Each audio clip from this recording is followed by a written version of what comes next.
So let us begin by placing our awareness in the area of our heart. Just gently place your awareness in the area of your heart. Put your hand on your heart if you're having a hard time just focusing your awareness there. And take slow, deep breaths. And visualize these flowing in and out of your heart. Just breathing a little slower and a little gentler than you normally would.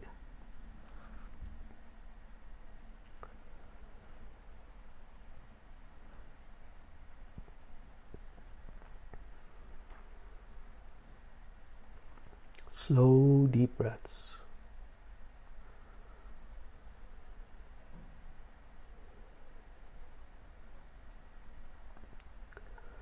Feel your body just settle into this nice, calm, easeful feeling.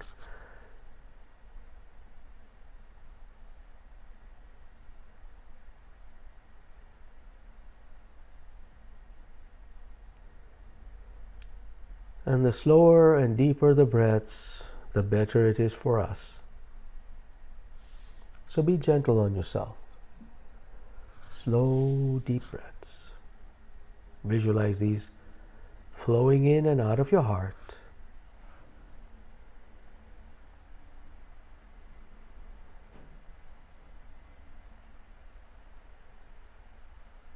Beautiful.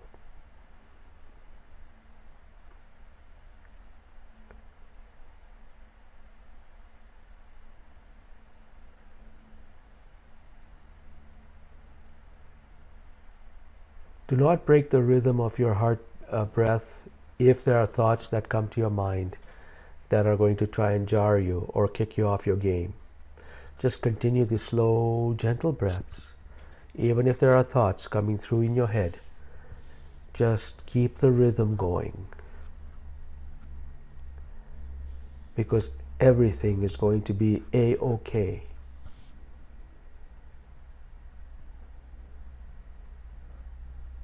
Slow, deep breaths. And visualize these flowing in and out of your heart.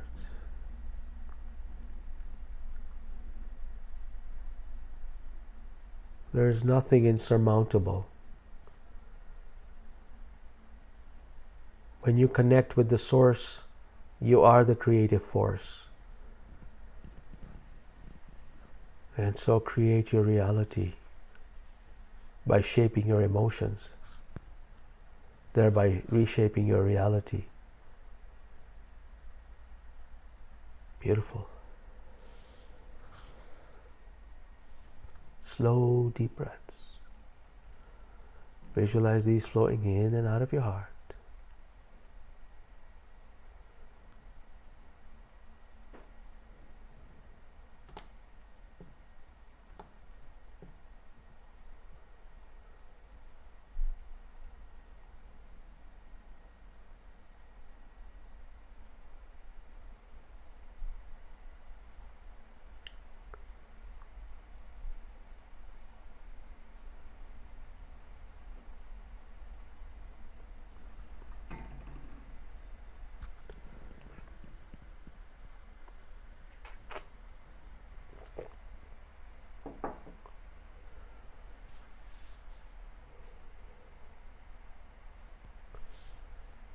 Notice how your breath is. Is it slow and gentle?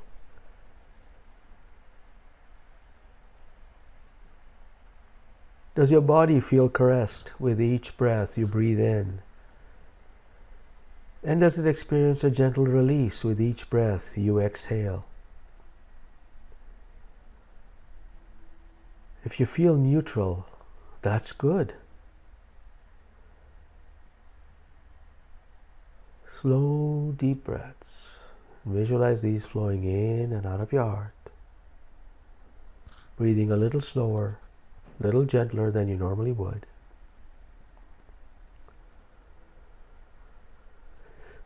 Beautiful.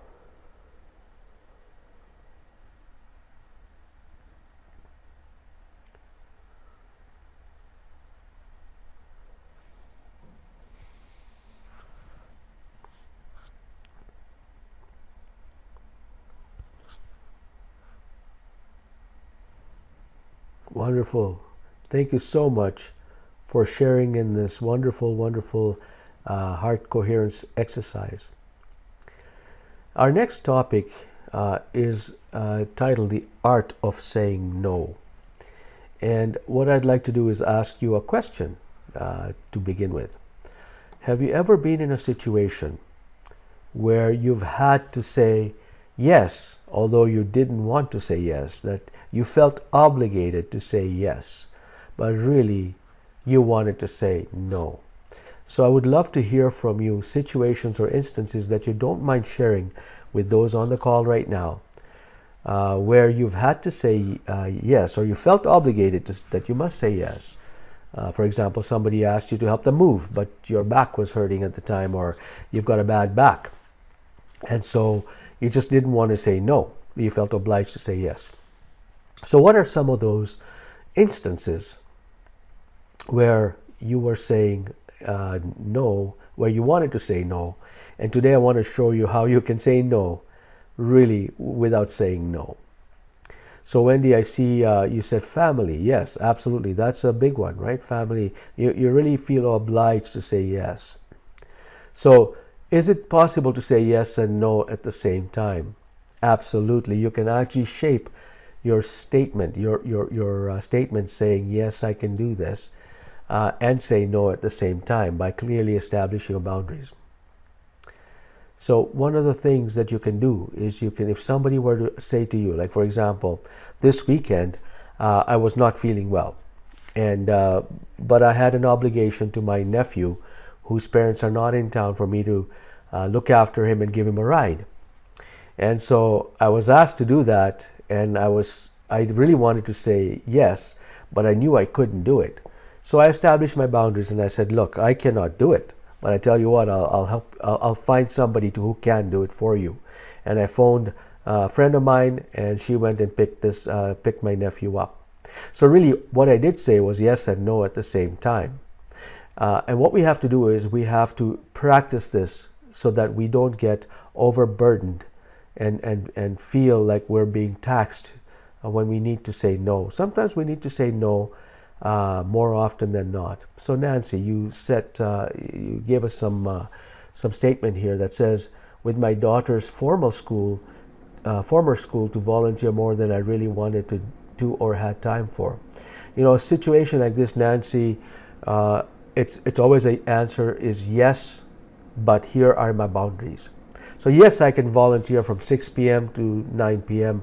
What would you like me to do in this during that time? I'm sorry, I cannot volunteer on Saturday. I tell you what if I volunteered on Monday from 6 to 9? Is there anything I can do there? Or perhaps what I can do is I can help work on this offline. Perhaps there's something I can do which does not require me to do something between this time, but maybe I can do something offline, like send email out to parents or do that. So always find an alternative. Never say no absolutely. Always say yes, but with boundaries. Yes, with boundaries. And that's really what I do. I teach my business coaches, my business clients with that. When they're trying to make millions of dollars worth of decisions, you don't want to say no. You always want to say yes, but these are the stipulations. Yes, these are the negotiating points. And you use the same approach in life that you need to use that for. Okay? So saying no and yes at the same time is possible. I'd like you to practice it this week. Say yes, but here's my boundaries. Yes with boundaries. All right? Any questions from that? It's a very simple concept, but it gives a lot of aggravation to people who cannot say no or who cannot draw boundaries. Always say yes and with boundaries. All right? So my current coaching client loves this. He's always now using it, to a point where I suggested to him that I would suggest to him that he should go see a naturopath for his condition. And he looked at me and he said, yes, I will. Find me a time, or send me a few naturopath, suggestions, and I'll contact them. And I said, okay, wonderful. Then he said to me, Shamir, I really like this don't say no bit. Just say yes with boundaries. And then I realized he just told me no, he did not want to go see any naturopath physicians, but he didn't say no to me. He learned very well. He said yes, send me some suggestions, and to me the master became the servant, I guess in this case. So I enjoyed that, and I quite appreciated him telling me that. All right. So if there's any questions, please do send that over to me, and I'll answer them as soon as I get them from you. All right? Wonderful, Nancy. Good acknowledgement. Thank you. Let us now begin our quick coherence technique. So let us place our awareness in the area of our heart and take slow, deep breaths. Visualize these flowing in and out of our heart. Just breathing gently, breathing slowly and deeply, more deeper than you normally would. Fantastic.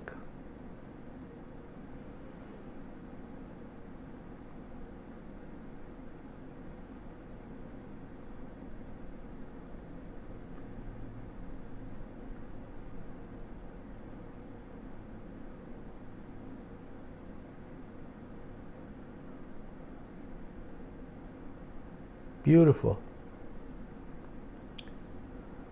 Now bring forth a positive feeling, something that you can experience right in this very moment, something that makes you feel lighthearted, happy, joyous, compassionate. Bring it into your heart right now as you take these slow, deep breaths, and visualize them flowing in and out of your heart. Experience these rejuvenating feelings, emotions, because these emotions will actually trigger your immunity, kickstart your immune system, reverse your aging process. Who doesn't want that? And it's going to heal and repair any disease in your body.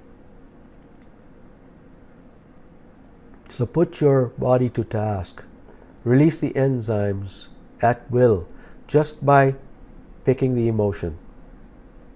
So choose your emotions such that they are positive, that you're feeling gratitude.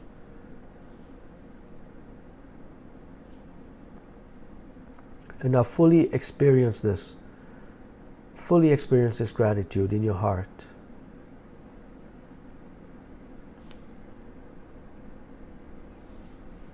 As you take these slow, deep breaths, visualizing them flowing in and out of your heart. Breathing a little slower, a little gentler than you normally would. Wonderful.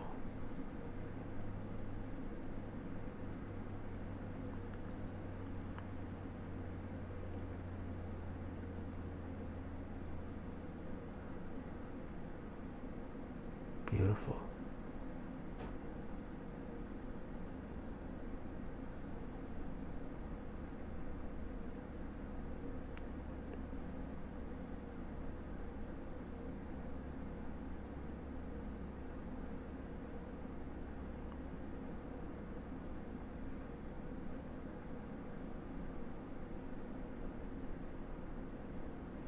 Put a gentle smile on your face.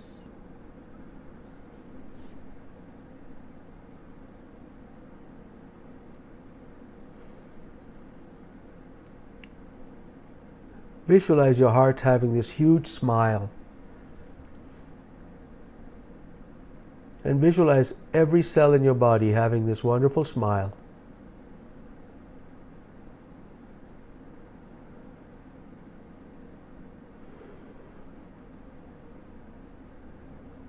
And just feel all your burdens melt away, because you're injecting it with a very powerful, higher frequency energy.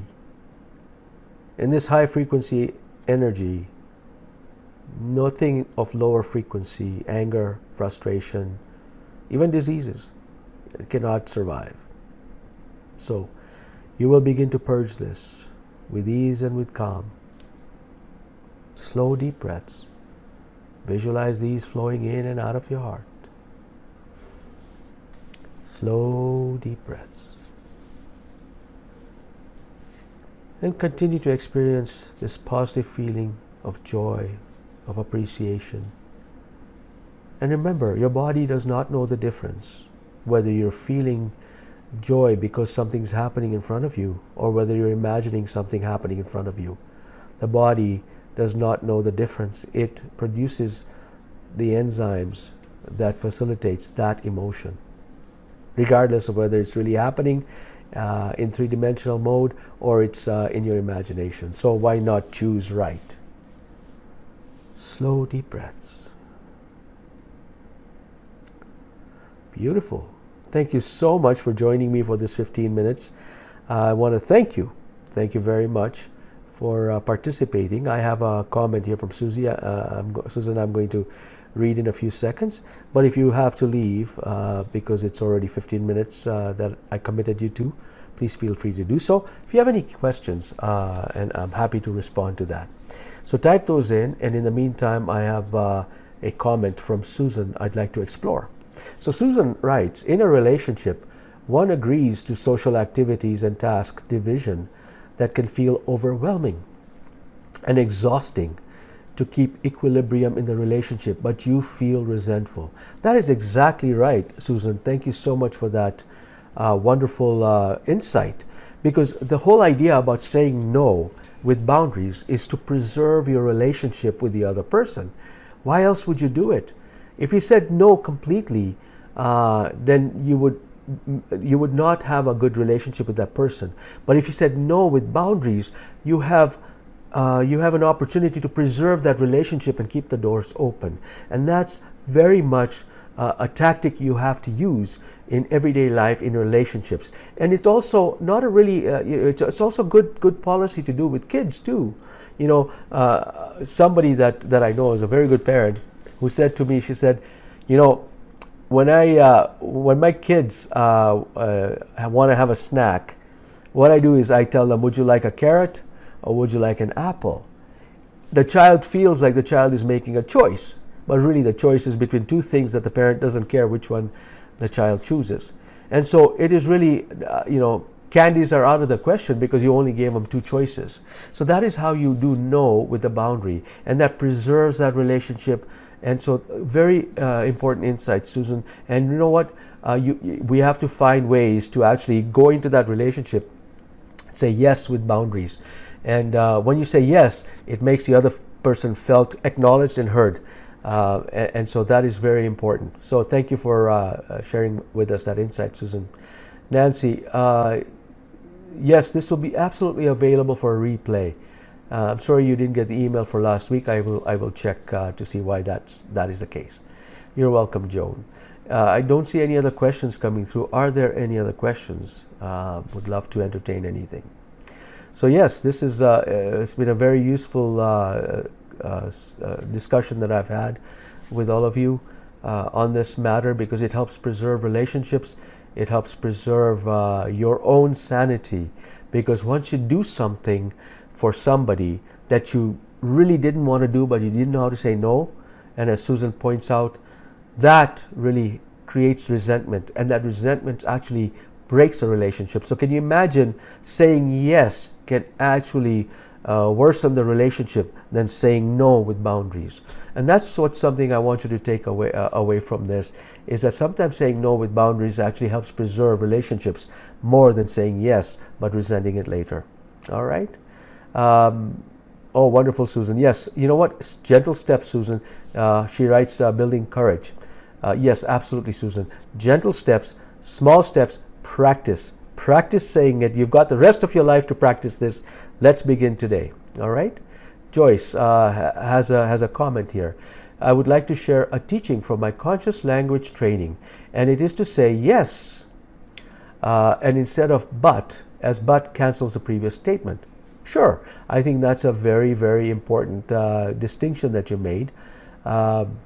Yes, and here are my boundaries. All right, so that brings us to the end of today's Q&A. I do not see any other comments coming through. So blessings to all of you. Thank you so very much. And until next week, take care.